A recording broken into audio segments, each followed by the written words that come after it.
ঝামেলার বাঁধবে এইখানে। তুমি দেখো, ব্যাপারটা দেখো, এখানে লাই এর V2 হচ্ছে লে। দেখো ঝামেলা বাঁধলো কিনা? কেমনে? দেখো এখানেও লে, এখানেও লে। তাহলে একটার হচ্ছে V1 লে বা ভার্বের বেস ফর্ম লে, আর হচ্ছে V2 লে। ঝামেলা কিন্তু বেঁধে গেছে। এই ঝামেলাকে উত্তরণ করার জন্য তোমার সম্পূর্ণ ভিডিওটা দেখতে হবে। তাহলে আজকের পর থেকে আর কখনোই ঝামেলা হবে না। সেটা আজকে একটা কমন ইরর নিয়ে কথা বলবো। সেটা হচ্ছে লাই ভার্সেস লাই। দেখো লাই শব্দটা মানে হচ্ছে, আমরা বলি লাই শব্দটা হচ্ছে কি শোয়া। তাহলে আমি বলতে পারি শোয়া বা শুয়ে থাকা। আচ্ছা, এখানে এখানে আমরা কি বলতে পারি? শোয়ানো। বলো লে মানে কি? শোয়ানো। শোয়ানো বা রাখা, যাই বলো, বলতে পারো। এইখানে তো কোনো ঝামেলা নেই, মিনিং তো ভিন্ন। আচ্ছা, ঝামেলাটা কোন জায়গায়? ঝামেলাটা হচ্ছে দেখো, এখানে লাইয়ের বেস ফর্ম হচ্ছে লাই, তাহলে লের বেস ফর্ম কি? লেই হবে।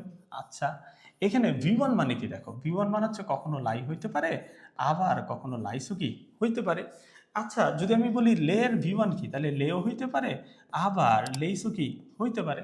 তো কোনো ঝামেলা নেই, ঝামেলার বাঁধবে এইখানে। তুমি দেখো, ব্যাপারটা দেখো, এখানে লাই এর V2 হচ্ছে লে। দেখো ঝামেলা বাঁধলো কিনা? কেমনে? দেখো এখানেও লে, এখানেও লে। তাহলে একটার হচ্ছে V1 লে বা ভার্বের বেস ফর্ম লে, আর হচ্ছে V2 লে। ঝামেলা কিন্তু বেঁধে গেছে। এই ঝামেলাকে উত্তরণ করার জন্য তোমার সম্পূর্ণ ভিডিওটা দেখতে হবে। তাহলে আজকের পর থেকে আর কখনোই ঝামেলা হবে না। সেটা কিরকম? দেখো এখানে B3 হচ্ছে ভাইয়া লেইন। আচ্ছা, আর এখানে হবে লাইং। বলো কি হবে? লাইং। আচ্ছা, এখানে আসো। তাহলে এখানে আমরা V2 বলবো লেট, আবার এখানে V3 বলবো লেট। আচ্ছা, আর এখানে আমরা বলবো, এখানে আমরা কি বলবো? লেইং। বলো কি বলবো? লেইং। ওকে। আচ্ছা, এখন ঝামেলাটাকে কেমনে অ্যাভয়েড করবা?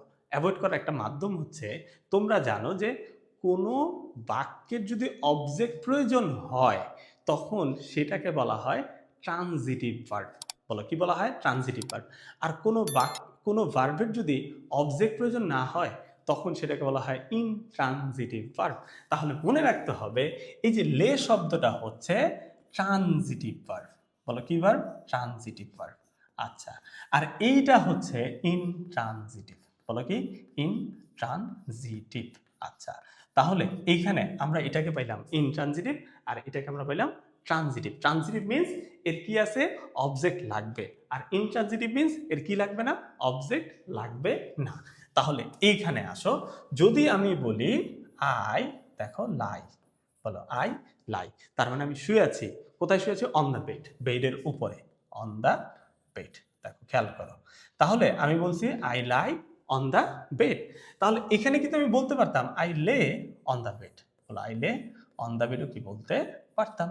আচ্ছা, এখন তুমি এইখানে লক্ষ্য করো, এখন যখন আমি V2 V1 যাই বলি না কেন, এখন যখন আমি লে এর ব্যবহার করবো, তাহলে দেখো আমি যদি বলতাম যে লে হি লে দ্য বুক, বলো হি লেজ দ্য বুক।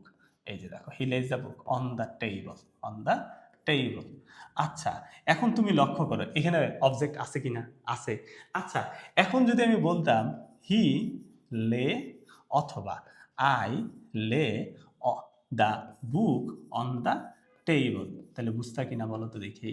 তাহলে এখন তুমি বলো যে এখানে আমরা এই যে লেটা ব্যবহার করছি, এখানেও লে ব্যবহার করছি, তাহলে এই লে কোন লে, আর এই লে কোন লে, এটা বুঝছো কিনা? কোন লে কোন লে, এটা বুঝছো কিনা? এটা হচ্ছে বিষয়টা হচ্ছে I lay on the bed, যখন অবজেক্ট থাকবে না তখন হচ্ছে লাইয়ের লে হিসেবে V2 বসাচ্ছে। যখন অবজেক্ট থাকবে তখন আমরা বুঝবো লে যে শব্দটা আছে সেটাকে বোঝাচ্ছে। তার মানে একটা হচ্ছে শোয়ানো, আর একটা হচ্ছে শোয়া। তাহলে একটার কি আছে? অবজেক্ট আছে, আর একটা নাই। তার মানে একটা হচ্ছে ট্রানজিটিভ, আর একটা হচ্ছে ইনট্রানজিটিভ। এইভাবে যখন পড়বা তখন গ্রামার একদম কি সহজ হয়ে যাবে।